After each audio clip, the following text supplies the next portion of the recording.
For thousands of years, sieges and blockades shaped the fate of empires and nations. Cities, fortresses, and entire countries became battlegrounds where power, resources, survival, and human determination were tested. Our journey will span from the ancient Mediterranean world to the global blockades of the Industrial Age. We will see how Alexander the Great succeeded in conquering the seemingly invincible island city of Tyre. We will explore the genius of Archimedes during the dramatic defense of Syracuse against Rome. We will discover how Roman engineering secured Caesar's victory beneath the walls of Alesia. We will follow how artillery transformed the fate of Constantinople and reshaped European history. Yet this story is not only about battles and conquest. It is also a story of technology, logistics, innovation, and decisions that determined whether attackers prevailed or defenders endured. Each event marks a new stage in the evolution of warfare and strategic pressure across history. We will trace the evolution of sieges from mining tunnels and assaults to complex operations. We will witness the rise of bastioned fortresses and new methods of defending cities and strongholds.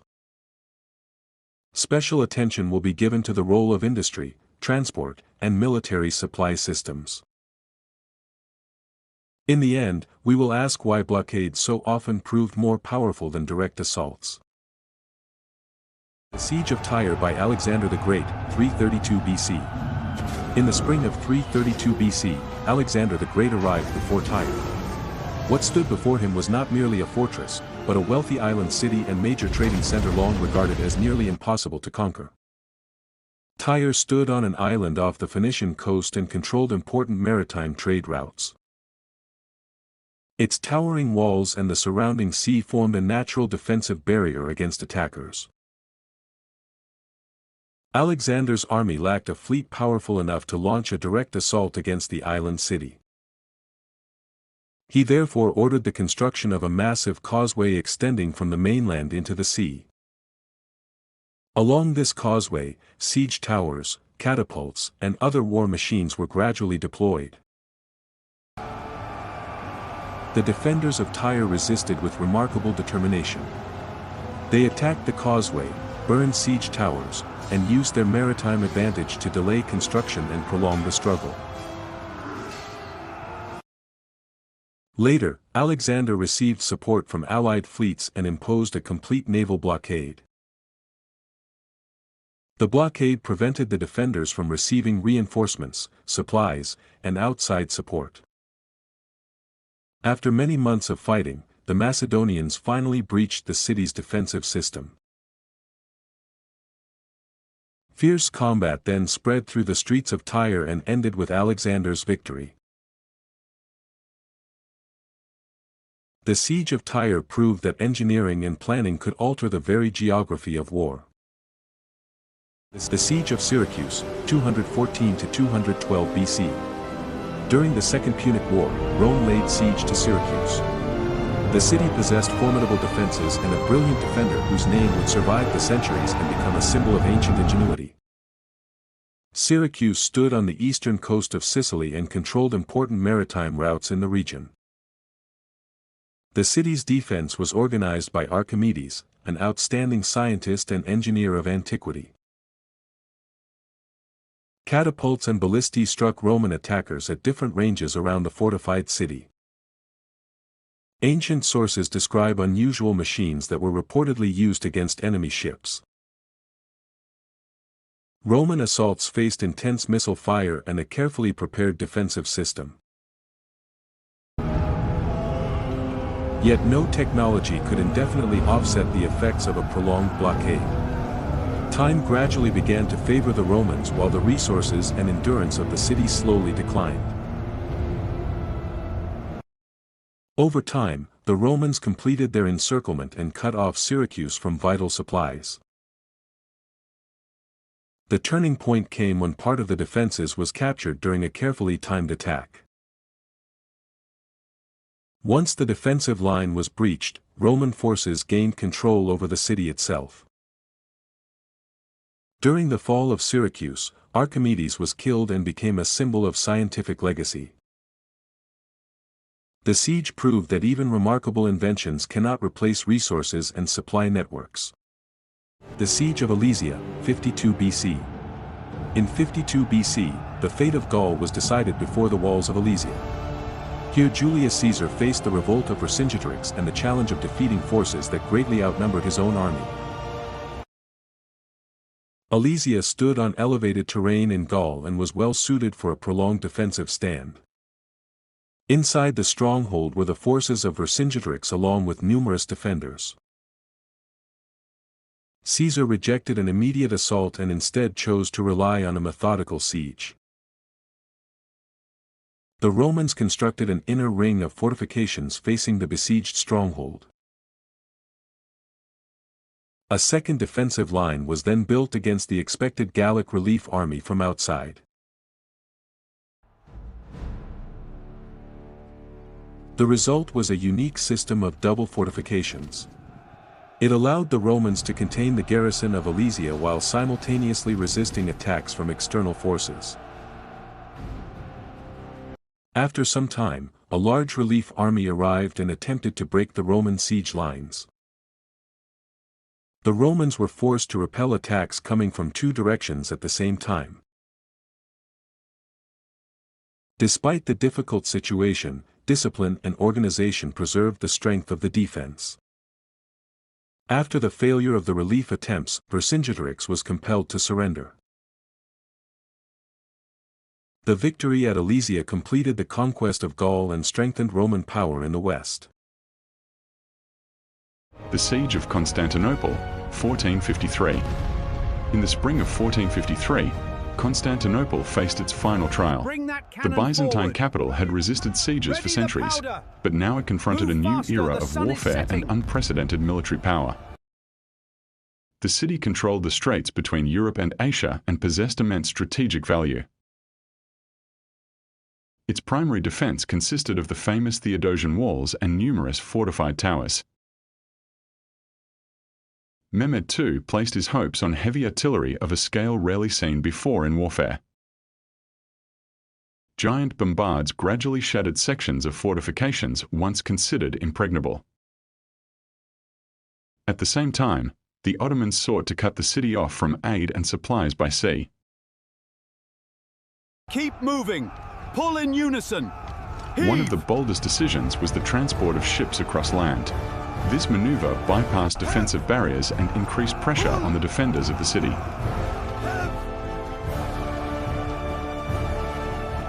Gradually, the siege tightened and the opportunities available to the defenders diminished. Constant bombardment and repeated assaults increased destruction and weakened the city's defense. On the morning of May 29th, Ottoman forces broke through the damaged fortifications. With the fall of the city, the history of the Byzantine Empire came to an end after centuries. The siege demonstrated that heavy artillery had changed the rules of war and state power. The Great Siege of Malta, 1565. In the summer of 1565, Malta became the scene of one of the most famous confrontations of the age. The Ottoman Empire sought to seize the island and strengthen its path toward dominance in the Mediterranean. The island occupied an important position between the eastern and western Mediterranean regions. Its defense was carried out by the Knights Hospitaller and the garrisons of fortified strongholds. The Ottomans landed substantial forces and expected to crush resistance within a short time. The attackers relied primarily on artillery and continuous assaults against the fortifications. The bastion system allowed defenders to create devastating crossfire against enemy attacks. Lift it steady, men! Secure the Particularly fierce fighting developed around Fort St. Elmo. Its defenders tied down significant enemy forces and gained precious time for the defense of the island. Focus the catapults there. We attack at dawn. As the siege dragged on, the situation of the Ottoman army became increasingly difficult. Losses mounted steadily while hopes for a rapid victory gradually disappeared from sight. the arrival of reinforcements ultimately changed the balance of power on the island. The Ottoman command eventually decided to abandon the siege and withdraw its forces. Malta demonstrated the effectiveness of bastion defences against a strong and numerous enemy. The Siege of Vienna, 1683. In the summer of 1683, Vienna stood in the path of the largest Ottoman advance into Central Europe. The outcome of the siege would influence the future of an entire region and many states. Vienna controlled important communications and was regarded as a gateway to Central Europe. The Ottoman army began systematic siege operations around the city's defensive fortifications. Mining tunnels and explosive charges beneath the defences played a particularly important role. The defenders responded with countermines and efforts to destroy enemy underground works. Each passing day brought further destruction and increased pressure on the city's garrison.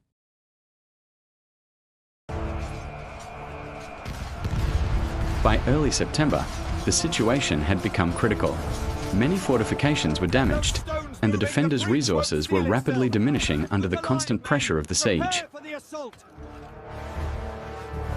Meanwhile, a relief army under the command of Sobieski was advancing toward the city. The decisive battle unfolded not at the walls themselves but around the besieging camps. A powerful Allied attack shattered the plans and defensive positions of the Ottoman command. After the defeat, the Ottoman army lifted the siege and began an organized withdrawal. The Siege of Vienna demonstrated that even a successful siege requires protection from outside threats. Napoleon's Continental Blockade, 1806 to 1814. After defeating several European powers, Napoleon decided to strike at his principal enemy. He sought to weaken Great Britain not through invasion, but through a vast economic blockade across Europe. The system covered much of Europe and was directed against British trade and commerce. European states were forbidden to conduct trade with British merchants and commercial networks. Violations of the restrictions could lead to confiscation of goods and severe penalties. However, Great Britain retained command of the seas and searched for new markets abroad. Smuggling quickly became one of the principal methods for bypassing the imposed restrictions. I cannot accept these papers. The blockade restrictions are clear. Over But time, Captain, the this consequences delay will were ruin felt me. not only My by the British. warehouses are full. The restrictions Continental increasingly blockade damaged the brought economies of the Europe's countries bustling expected to harbors to a comply with the standstill, blockade. leaving merchants with warehouses full of goods and no markets. Particularly serious difficulties emerged as Allied support for the system gradually weakened. Russia slowly moved away from the blockade policy, undermining its overall effectiveness. Economic pressure no longer produced the results that France had originally expected to achieve. Disputes surrounding the blockade became one of the causes of new conflicts across Europe. The Continental blockade demonstrated both the possibilities and limits of economic warfare. The Siege of Sevastopol, 1854 to 1855. During the Crimean War, Sevastopol became the principal objective of the Allied armies. Its capture was expected to deprive Russia of its most important naval base on the Black Sea. The city occupied a key position on the peninsula and possessed an exceptionally useful harbour. The defenders rapidly transformed the surrounding area into a powerful defensive region. Engineering works and an extensive system of field fortifications played a major role. The Allies expected to destroy the defences through massive and sustained artillery bombardment. However, the defenders continually repaired fortifications and reinforced their positions. The siege gradually became an exhausting struggle of artillery, trenches, and engineering works. Many of its features anticipated the warfare of the following century. The fiercest fighting developed around the most important fortifications protecting the city. control of dominant heights and artillery batteries proved especially important in the campaign. After the loss of several key positions, further defense of the city became impossible.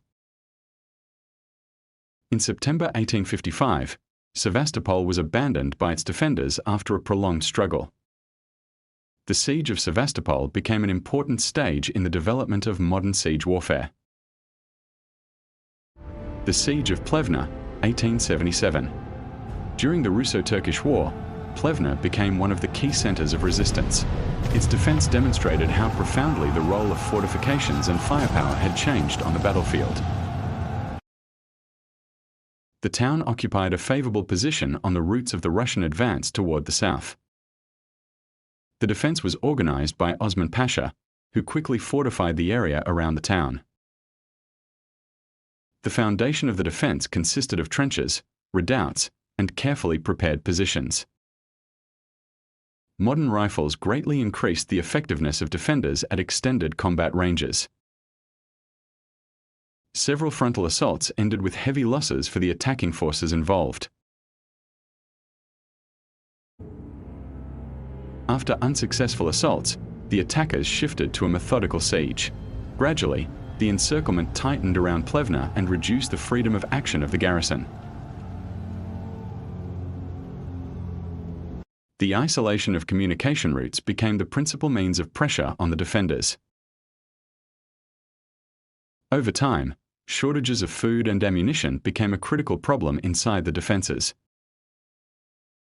An attempt to break through the encirclement failed to alter the outcome of the siege and campaign. After the surrender of the garrison, the town passed under the control of the besieging armies. Plevna demonstrated that firepower and defensive positions were transforming the nature of war. Port Arthur, 1904 to 1905. During the Russo-Japanese War, Port Arthur became the principal objective of the struggle in the Far East. Its capture was expected to secure control of a vital port and important maritime communications. The fortress occupied a favorable coastal position and protected a strategically important harbor. The defense relied on a system of forts, batteries, and fortified heights surrounding the city. The Japanese command made extensive use of heavy artillery against defensive positions. The besieging forces gradually advanced toward enemy defenses through trench systems.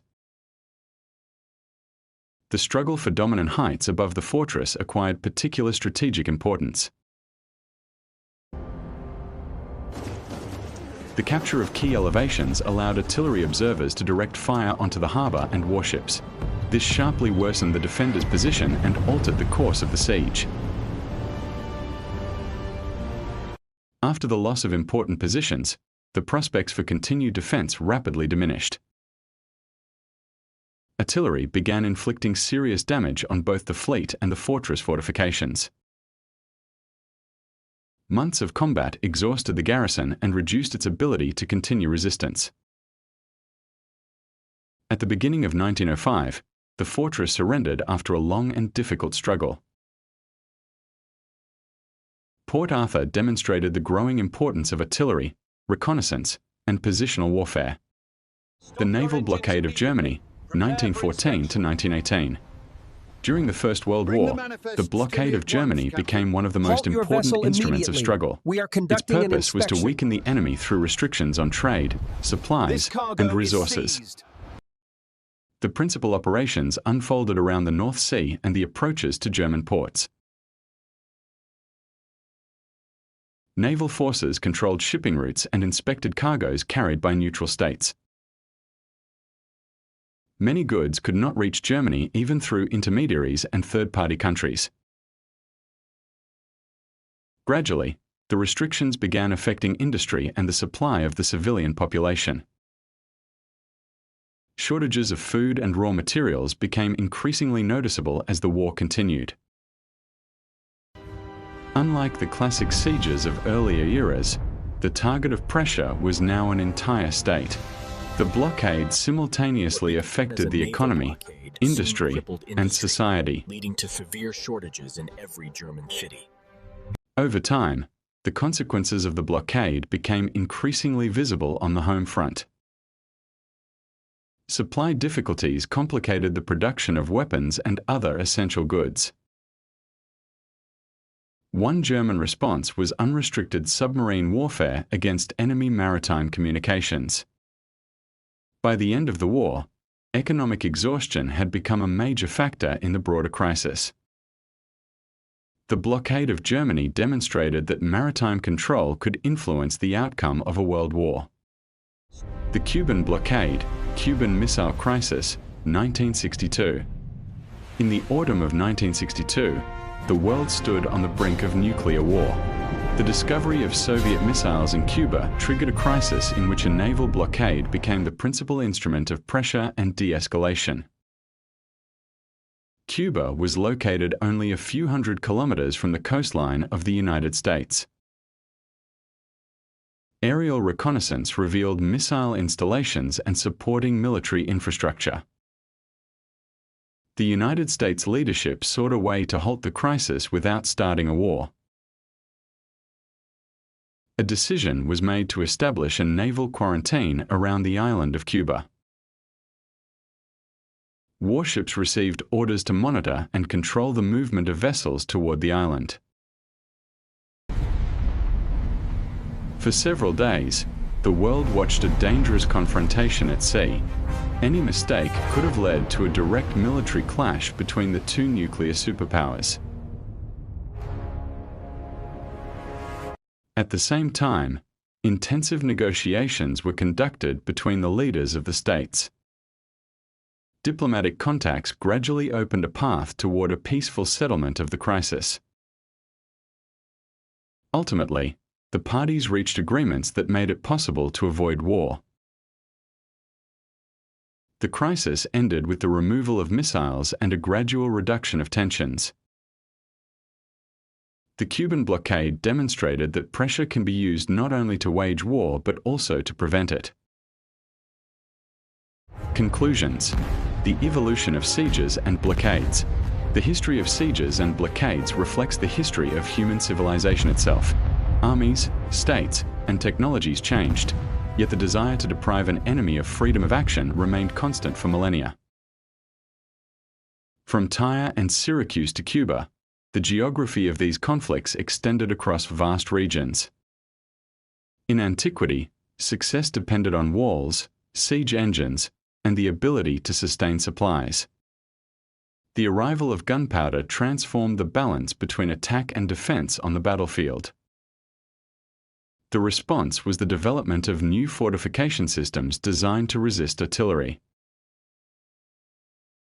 The 19th century turned sieges into complex engineering and technical operations. The future of conflict lies In the not in 20th century, fortresses, the targets of siege increasingly became entire states rather than cities. Control of seas, trade, and resources evolved into a strategic weapon of its own. Blockades gradually expanded beyond the military sphere and became an instrument of policy. Advances in communication, intelligence, and transportation greatly increased their effectiveness. Yet the central objective remained unchanged: to deny an opponent essential resources. Each siege examined here demonstrates the connection between technology, economics, and power. The history of sieges and blockades reminds us that control of space and resources often determines the fate of states no less than victories in open battle.